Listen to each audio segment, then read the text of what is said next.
The most petty and dramatic feuds are those that come between friends, and there's no better bust-up in the annals of philosophy than the row between two titans of existentialism, Albert Camus and Jean-Paul Sartre.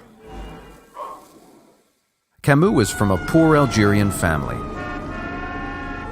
Sartre from a bourgeois French background. They both sided with the French resistance during World War II, had communist sympathies, and thought cigarettes were extraordinarily dope. They womanized together and liked each other. The only bump before the blow-up came when Simone de Beauvoir, Sartre's lover, offered to sleep with Camus. But what displeased Sartre was that Camus turned her down, not that she'd offered in the first place. Both men were existentialists, although they disliked the term. "I am not what I am," said Sartre. "I am a stranger to myself," Camus echoed.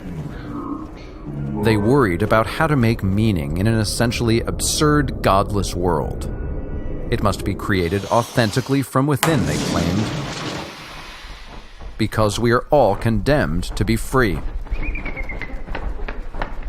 It was this last bit that sparked the breakup in 1952.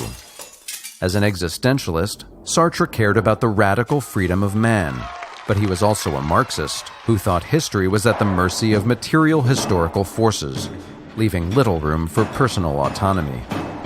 At the time, he was a fan of the Soviet Union and Stalin, the guy that crushed Eastern Europe and imprisoned his people in gulags. Camus couldn't wrap his head around Sartre's support for Russia's twisted version of communism. When Camus pointed out the contradiction, Sartre told him to shove it. So what's the real issue? On one level, it was about the value of human life. Is it all right to sacrifice people for the sake of principles?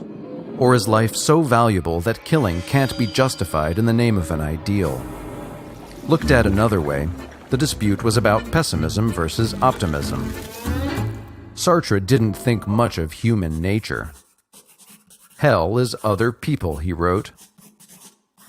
But Camus had a slightly more upbeat humanist outlook. Because Sartre valued individual humans less, it was easier for him to embrace the killing that came with communism. Camus thought that was nuts. It was the end.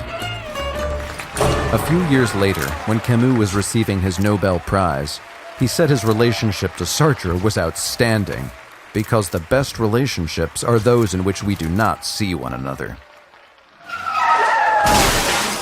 Camus died in a car accident in 1960.